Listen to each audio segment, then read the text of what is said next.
I'm probably gonna be reading book number 2 when it comes out. I rated this book 1 star. This book combines 2 of my favorite things, which is a murder mystery and romance. It's The Bachelor but cowboy edition. I was crying my eyes out. Welcome back to my YouTube channel for another reading wrap up. Today we're going to be talking about all the books I read in June, and I did my first reading wrap up last month and I shared with you guys all the books I read in May. In June we read way less books than in May, but there's still a lot to talk about, and the reason why we read less books than in May is because I did a lot of rereads. Okay, in summer there's nothing I love more than rereading my favorite summer romances, and I did about 3 rereads, which I'm going to be incorporating in today's video, but not to drag out the intro for too long. So in today's video, we're going to be talking about the rereads, the DNFs, and the books I actually finished and enjoyed. Also, I'm going to give you some summaries about the books. So in case you're wondering what to read, or if you're looking for inspo, then this is the perfect video for you. And if you're new to my channel, don't forget to subscribe because my channel is quite new and I'm still trying to figure out everything I like to talk about when it comes to reading. I'm also wearing one of my favorite bookish merch tops that I got on Etsy.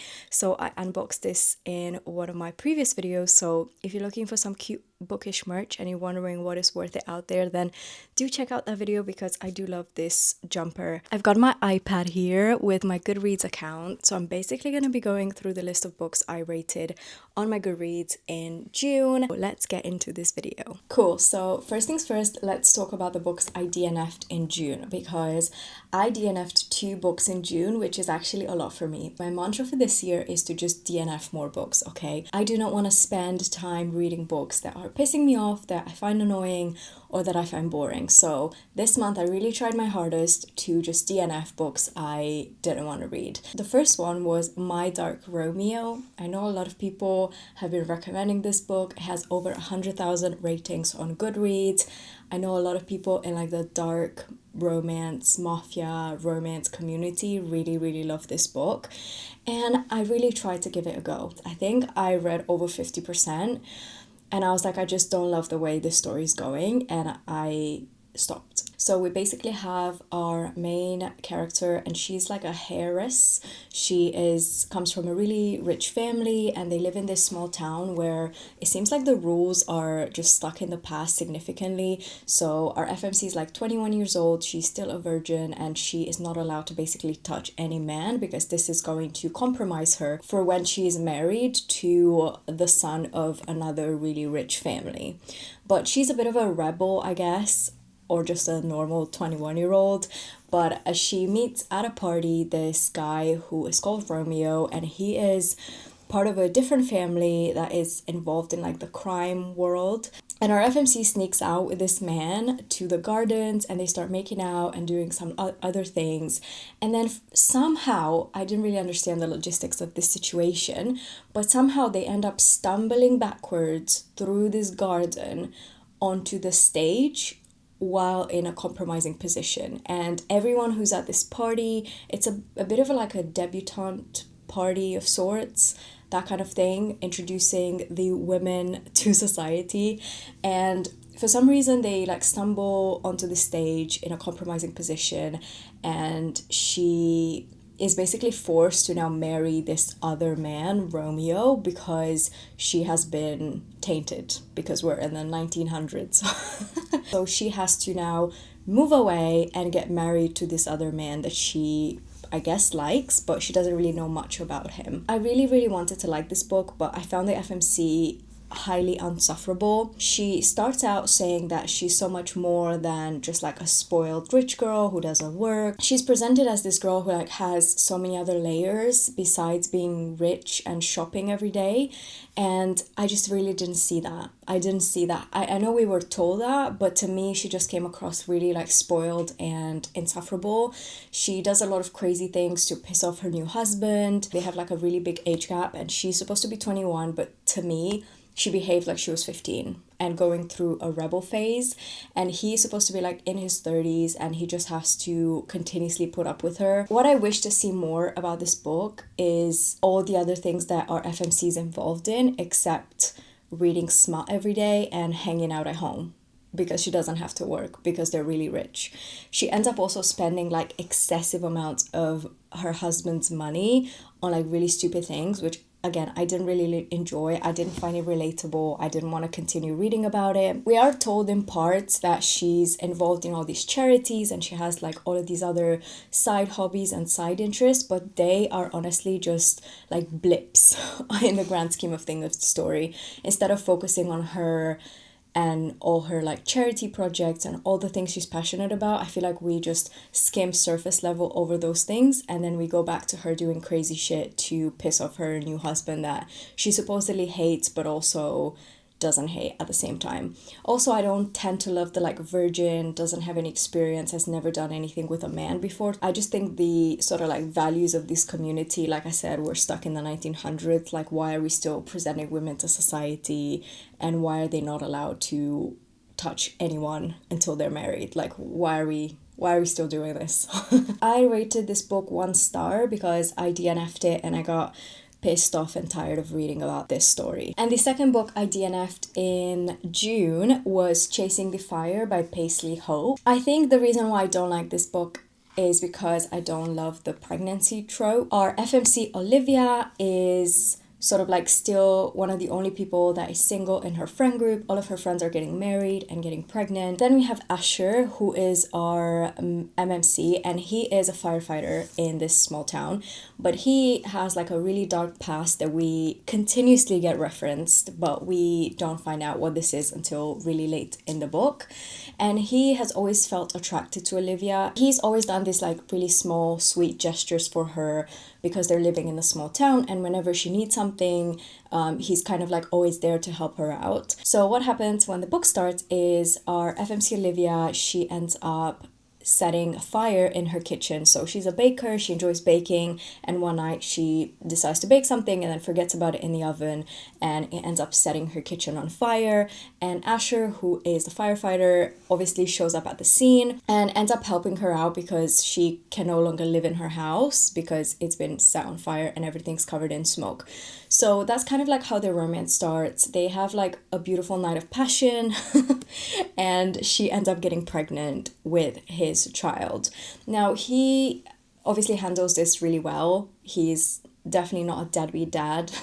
He definitely steps up to the role of a father. I think it was me like not necessarily enjoying a book where a pregnancy trope is at the forefront of the story. I don't think there's not anything wrong with the story. I think it's definitely 100% something wrong with me. I don't resonate to it as much. Like, I've never been pregnant, I've never had a child. And I also think I'm 27 and I think I've definitely been scared too much into teen pregnancy because the concept of getting pregnant even at this age scares me. I think all of these factors are probably an indication that I wouldn't enjoy an accidental pregnancy trope. They end up like obviously falling in love, they move in together, it brings them so much closer. I know this is a very anticipated 2026 release. I think this is book number 5. Yeah, book number 5 in the Silver Pine Ranch series.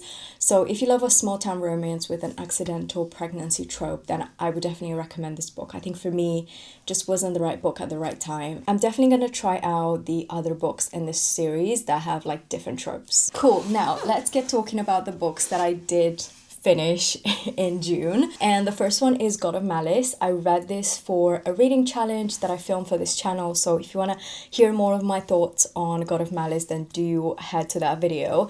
But for the purpose of this video, I rated this book 3 stars. I don't really love dark romance. If you've been watching any of my other videos, you know that like for me, dark romance is either a hit or a miss. And I feel like God of Malice just has some taboo topics in it, if you want to call them that for me just like put me off the story. There's some non-consensual acts in this book, starting literally on chapter 1, that me personally, I just couldn't get behind.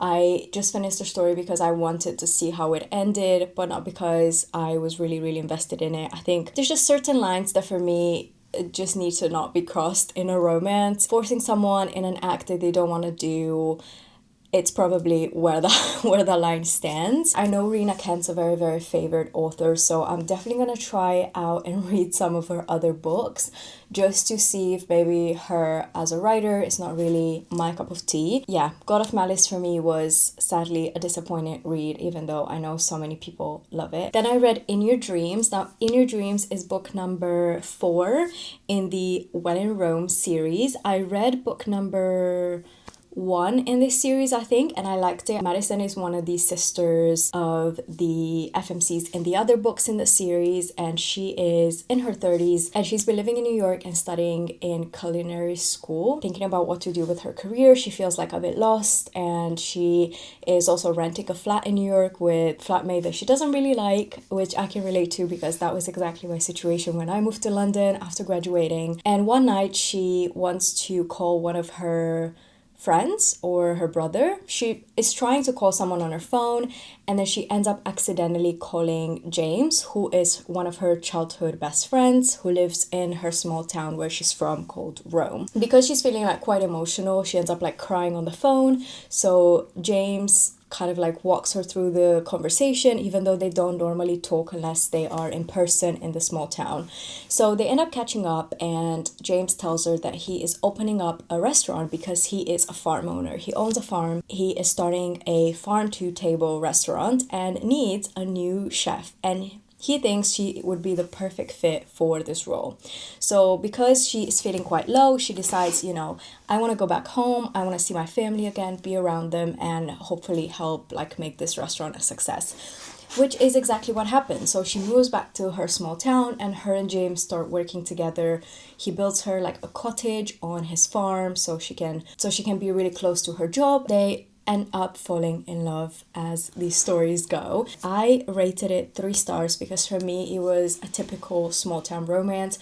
I enjoyed it. It was just, there was nothing about it that like blew my mind. It wasn't anything that like I haven't read before. A lot of like miscommunication for this couple. James has always had a crush on Madison, and he continuously believes that like she would never be into him, which I found really, really frustrating at times because both of these characters are in their 30s. And surely if you are in your 30s and you have, pined over someone for so long and they've returned to their small town and they're single, like surely you would just communicate that to them. But they sort of like hide their attraction for each other for quite a while, and it gets slightly frustrating at times for me. But I did enjoy the like culinary aspect. I did enjoy the sort of like starting a new restaurant. Now, the next book we read was a Tessa Bailey book. It's called My Killer Vacation. I've loved every single one of the Tessa Bailey books I've ever read.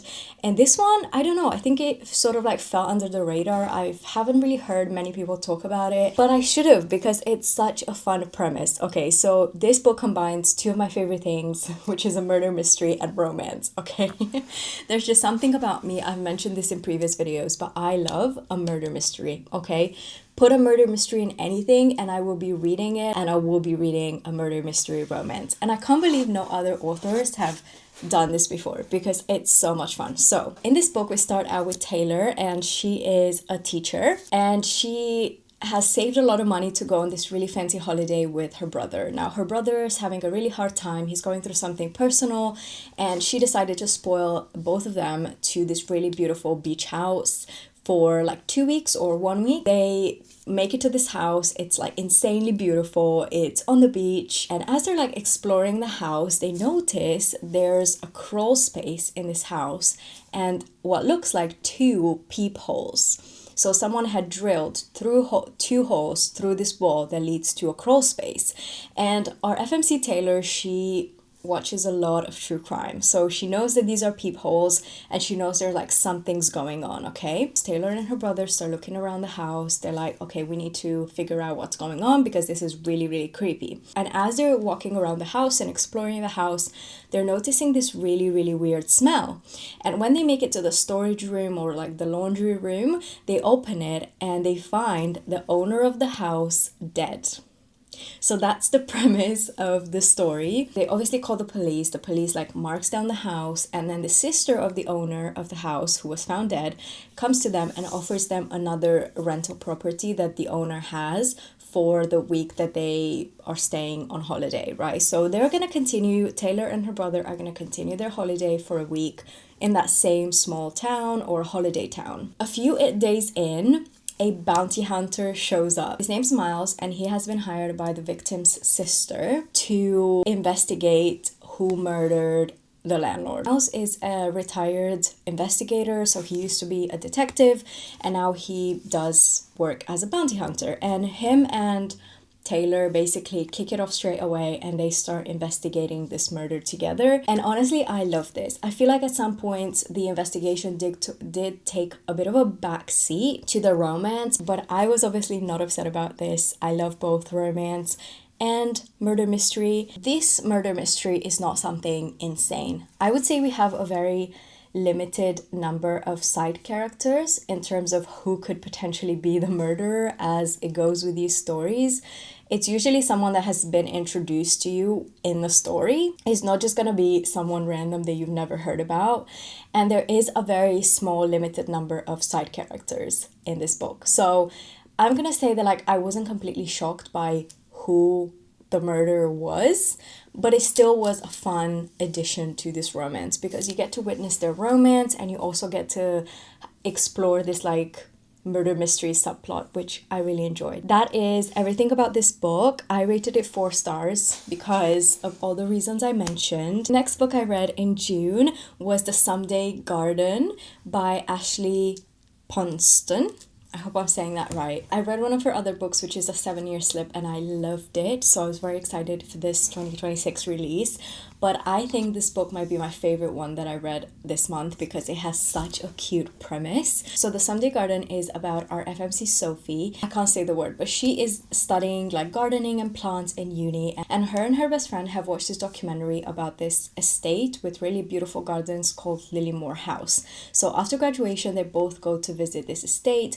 This is like a private owned estate, but it's like open to the public. So you can come around and you can walk around the beautiful gardens and you can look at the flowers and look at the beautiful home. So they go and visit together and they make a pact to return in 10 years time. And then we have a jump in time, and 10 years later Sophie is returning to this place as a head gardener, and she is there for the summer to just like help with the gardening because she's always wanted to work there, and she was finally given the opportunity. As she's like sort of working through the gardens day to day, one day she notices a blue door appear in the gardens, and she's like, okay, this is a bit weird, like I've never seen this door before, like it's not on any of the maps of the gardens, like this is a big estate, okay, so they need a map for every single garden. And she's like, I've been here for like a while and I haven't seen this before. She goes to the door, opens it, and goes through it, and realizes that inside is what appears to be an unfinished garden. And not just that, but there's a tree in the back, and there's a guy in a suit leaned up, sleeping against this tree. So she wakes him up because it's past closing time, so there should be no visitors in the garden. And she wakes him up, and he seems like really confused about where he is. She tells him like, you know, you need to go, you need to leave, like it's really late. So she walks out of this garden. When she looks back, she realizes that the door is gone. So the blue door that she entered through the garden where she found this stranger is now gone. The premise of this book is that this blue door leads to a magical garden that ends up showing every single time in a different place throughout the garden. The mysterious man who is trapped within this garden can't get out. So he's basically trapped in there. This is a love triangle romance of sorts, but don't worry, it's not an annoying one. I know after Broken Dove came out this year, everyone is sick and tired of love triangles. So don't worry, it's not an annoying love triangle. It's a really, really cute love triangle. So I rated this book 5 stars just because I found the concept so wholesome and the whole book was just so sweet. It's hard for me to categorize Ashley's books because they're not really fantasy and they're also not contemporary romances because they all have this like small magical element that adds such a nice touch to the stories. I rated it 5 stars, but there are some things that I found less likable about the story that kind of like frustrated me a little bit, but also I think at this point I'm reading so many books every month that it's unlikely for me to read a book that I find perfect and I have no comments about. I wish we would have learned a lot more about the magical garden a bit sooner. Initially, at the beginning of the story, this blue door shows up maybe once a week for Sophie, so she only finds it once a week. And every time she walks into this magical garden, she spends about like 5 to 10 seconds in there. She has very short interactions with the man who's stuck inside. When I read the back of the book, I was like, I can't wait to learn more about this garden. Like, please tell me more. Why is it there? Who's the man inside? How did he end up there? Like, why does the door keep showing up in like random places? Why is Sophie the only one who can access it? Like, I had so many questions. I think this was a beautiful concept and I can't believe she came up with this. 10 out of 10. I think you should totally read this book. 2 more books to talk about. The next one is Love and Other Words by Christina Lauren. Now, I have learned that Christina Lauren is actually 2 authors, not 1. We have 2 best friends, Christina and Lauren, and they both write together, and they have the pen name, which is just a mixture of both of their names, and I'm honestly obsessed with that. Like, that is the cutest thing. Imagine your career being writing romance books with your best friend. Like, hello. I've read Love and Other Words before. I read it last year and I remember loving it. So Love and Other Words is about our 2 main characters. We have Macy and Elliot. Now, Macy is a single child. Macy is an only child and her mother passed away when she was young. And because of that, her and her father have this a bit of a strained relationship, but they're still very close. And her father decides to buy them a holiday or a weekend house. They find this really beautiful house that they both like, and they go to the open day to look at it. As Macy is sort of like exploring the house, she realizes there's a boy in the bedroom, in the closet of this house. And she's like, hey, what are you doing? The boy has snuck in from the house next door and he's hiding out in the closet reading. And we learn that this guy is called Elliot and he is a 14-year-old boy who lives next door. He has a really big family, which is really loud, and he is more shy, more reserved, and he enjoys reading. So he's managed to basically sneak into this house and use it as his own like quiet space to do his reading. Macy and Elliot become really good friends and they start reading together and sharing books that they both enjoy, and they turn the closet of the bedroom in a bit of like a reading nook. We follow them from age 14 all the way to like 18. This is a 2 timeline book. So in one of the timelines, we follow them as children from when they met all the way to age 18. In the present, it's 10 years later, so both Elliot and Macy are 28 or 29. They are no longer friends, they're not together, and we don't know why. We know that something happened when they were younger and they haven't spoken for 10 years. I love this book, okay? I loved it last year and I loved it this year. I rated it 5 stars. And I can't recommend this book enough to you guys because it's such a beautiful love story. Like the way it unfolds, the way the 2 of them grow up together, the way they like read together, the way they like open up to each other. It's honestly so beautiful. And even when they reconnect in the present, you can still feel how strong their connection is, even though they haven't spoken in so long. I don't know how I feel about second chance romances because in the real world, I do not agree with like right person, wrong time. I think if it's the wrong time, then it's probably the wrong person. So the fact that I can still enjoy this concept in books, to me means that it was done really, really well. When you find out what happened between the 2 of them, you're honestly gonna be so heartbroken, but also I was honestly sobbing. Like I was crying my eyes out when I read this book, when I finished it.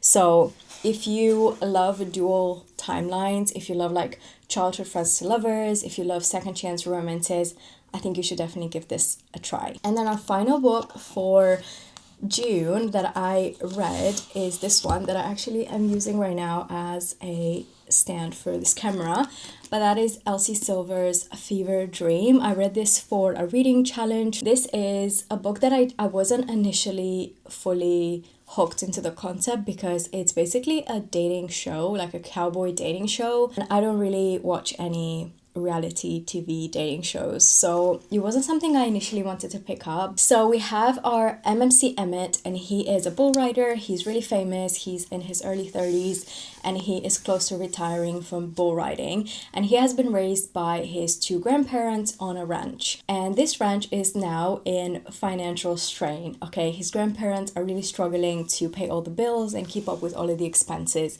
that are required to run this ranch, and Emmett gets offered a deal to be part of a reality TV show called Romance Ranch, where basically it's The Bachelor but cowboy edition. They're bringing on 10 different women who are going to be living on the ranch for 6 weeks, and they're going to be fighting for Emmett's love, and at the end hopefully he's going to find someone that he falls in love with. What we find out is that Emmett's a bit of a player. He's continuously sleeping around. He doesn't want to be with anyone. He's like a commitment phobe. So what is really surprising is that he ends up running into Julia. Now, Julia is a location manager and she's working for this reality TV show. She just graduated from university and she's really excited to be getting this opportunity. Emmett ends up opening up to Julia quite a lot. He doesn't really enjoy the reality TV show aspect. He's kind of frustrated at times with the way the TV show is being run, and he feels like he just needs to pull through because his grandparents really need the money that he's going to be making. Also, they're doing all of the filming on the actual ranch, so they are setting up like a lot of cameras around. Think about like Love Island and all of these TV shows where every single angle is being captured because they have all these like hidden cameras. That's kind of the vibe of this show. For me, this was a 5-star book, okay? I'm sorry, I loved it, okay? I feel like I would love anything that Elsie Silver writes, and it was definitely the case with this book. I was wrapped up by the romance so much more than I was expecting. I thought this was gonna be like a classic, he's a player, she's like a good girl. I was really surprised by like how much both of them grew through knowing each other and through this relationship, and how much they open up to each other. There is a director on this show, in this book, who is like insufferable. Like, he is the stereotypical obnoxious director who everyone hates, who has like insane demands, and who talks badly about everyone to their face.